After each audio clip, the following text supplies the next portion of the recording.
नमस्कार, आप सभी का स्वागत है आपके अपने चैनल सनातन भक्ति संस्कृति पर।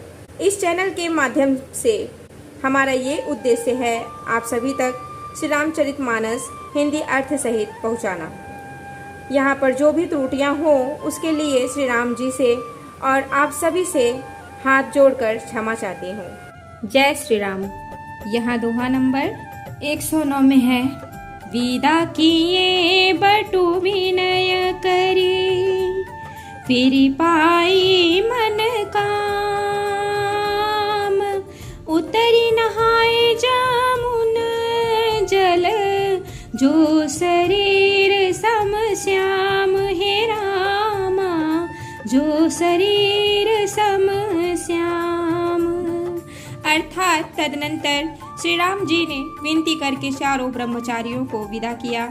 वे मनचाही वस्तु अनन्य भक्ति पाकर लौटे।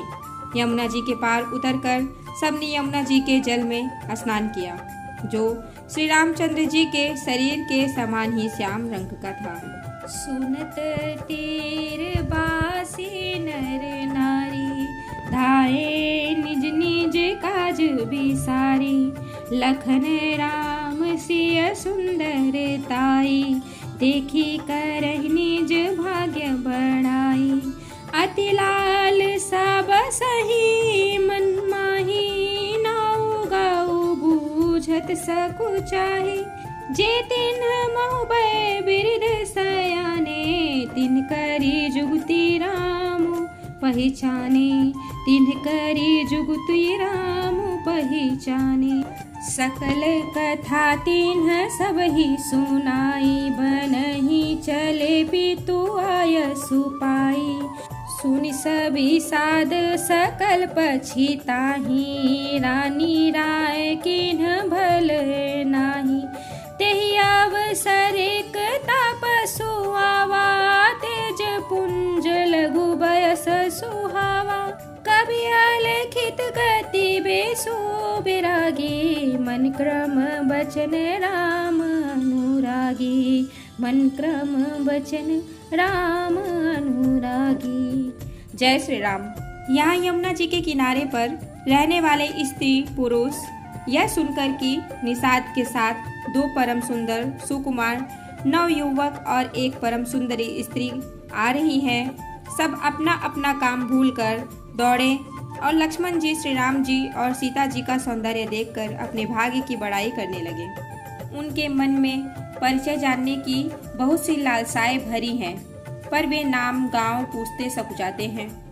उन लोगों में जो वयोवृद्ध और चतुर थे, उन्होंने युक्ति से श्री रामचंद्र जी को पहचान लिया। उन्होंने सब कथा सब लोगों को सुनाई कि पिता की आज्ञा पाकर वे वन को चले हैं।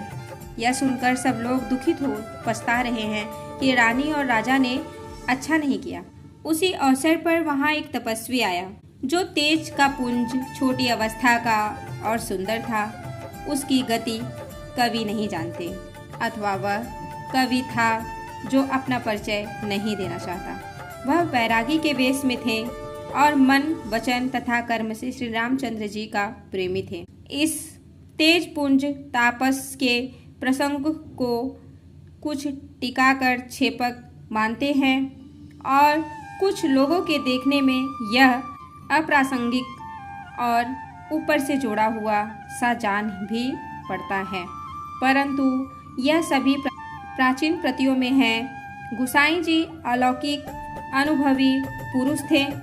पता नहीं यहाँ इस प्रसंग के रखने में क्या रहस्य है, परंतु यह छेपक तो नहीं है।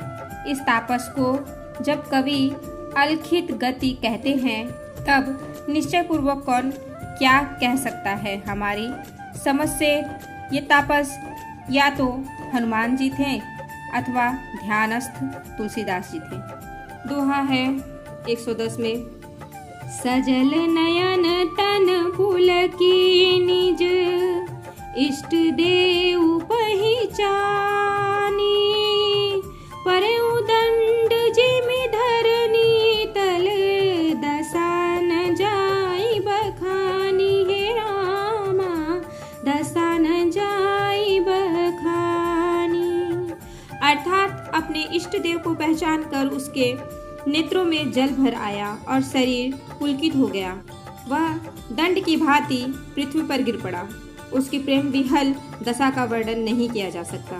फिर राम स प्रेम पुलकिउर लावा परम रंक जनु परसु पावा मनहु प्रेम पर मारथु दो मिलत धरे तन कसबु को बहुरी लखन पायन सोई लागा लीन उठाई उमगी अनुरागा पुनिसिय चरण दोरी धरी सीसा जननी जानी शिशुदीन सीसा जननी जानी शिशुदीन सीसा। अर्थात श्री राम जी ने प्रेम पूर्वक पुलकित होकर उसको हृदय से लगा लिया। उसे इतना आनंद हुआ मानो कोई महादरिद्री मनुष्य पारस पा गया हो। सब कोई देखने वाले कहने लगे कि मानो प्रेम और परमार्थ परम तत्व दोनों शरीर धारण करके मिल रहे हैं। फिर वह लक्ष्मण जी के चरणों पर लगा। उन्होंने प्रेम से उमंग कर उसको उठा लिया। फिर उसने सीता जी की चरण धूलि को अपने सिर पर धारण किया। माता सीता जी ने भी उसको अपना छोटा बच्चा जानकर आशीर्वाद दिया। किन्ह निषाद दंडवत तेहि मिले मोदित लखी राम सनेहि पियत नयन पुट रूपु पीयूषा मुदित सुवसनु पाए जिमि भूखा ते पितु मातु कहूँ सखी कैसे जिन पठे बन बालक ऐसे राम लखन से रूपु निहारी हुई स्नेह बिकल नर नारी हुई स्नेह बिकल नर नारी। अर्थात फिर निषाद राज ने उनको दंडवत की। श्री रामचंद्र जी का प्रेमी जानकर वह उस निषाद से आनंदित होकर मिला। वह तपस्वी अपने नेत्र रूपी दोनों से श्री राम जी की सौंदर्य सुधा का पान करने लगा और ऐसा आनंदित हुआ जैसे कोई भूखा आदमी सुंदर भोजन पाकर आनंदित होता है। इधर गांव की स्त्रियां कह रही हैं, हे सखी, कहो तो वे माता पिता कैसे हैं जिन्होंने ऐसे सुंदर सुकुमार बालकों को वन में भेज दिया है। श्री राम जी, लक्ष्मण जी और सीता जी के रूप को देखकर सब स्त्री पुरुष स्नेह से व्याकुल हो जाते हैं।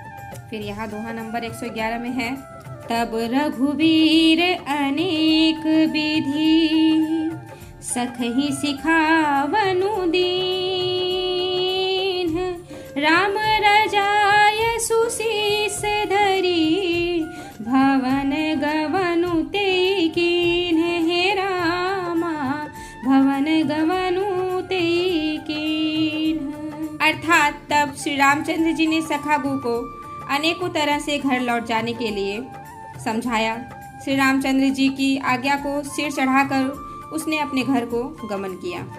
फिर पुनिसिय राम लखन कर जोरी जमुनहि किन्ह प्रणाम बहोरी चले शशि मुदित तो भाई रवि तनु जाकई करत बड़ाई पथिक अनेक मिलहि मग जाता कहीं सप्रेम देखी दो भ्राता राज लखन सब अंग तुम्हारे देखी सोचु अति हृदय हमारे देखी सोचु अति हृदय हमारे मार्ग चलहूँ पया देही पाए ज्योतिषु झूठ हमारे भाई अगमु पंथु गिरी कानन भारी तेहि मह साथ नारी सुकुमारी करके हरि बन जाई न जोई हम संग चलही जो आयसु होई जाब जहाँ लगी तह पहुँचाई फिर बहोरी तुम्हें सिरुनाई फिर बहोरी तुम्हें सिरुनाई। जय श्री राम। अर्थात फिर सीता जी, श्री राम जी और लक्ष्मण जी ने हाथ जोड़कर यमुना जी को पुनः प्रणाम किया और सूर्य कन्या यमुना जी की बड़ाई करते हुए सीता जी सहित दोनों भाई प्रसन्नता पूर्वक आगे बढ़े। रास्ते में जाते हुए उन्हें अनेकों यात्री मिलते हैं। वे दोनों भाइयों को देखकर उनसे प्रेम पूर्वक कहते हैं कि तुम्हारे सब अंगों में राज चिन्ह देखकर हमारे हृदय में बड़ा सोच होता है। ऐसे राज चिन्हों के होते हुए भी तुम लोग रास्ते में पैदल ही चल रहे हो। इससे हमारी समझ में आता है कि ज्योतिष शास्त्र झूठा ही है। भारी जंगल और बड़े बड़े पहाड़ों का दुर्गम रास्ता है। तिस पर तुम्हारे साथ सुकुमारी स्त्री है। हाथी और सिंहों से भरा वह भयानक वन देखा तक नहीं जाता। यदि आज्ञा हो तो हम साथ चलें। आप जहाँ तक जाएंगे वहाँ तक पहुँचाकर फिर आपको प्रणाम करके हम लौट आवेंगे। अब मैं यहीं पे विश्राम लेती हूँ। आप सभी को मेरा नमस्कार। जय श्री राम। हर हर महादेव। बजरंग बली की जय हो। धन्यवाद।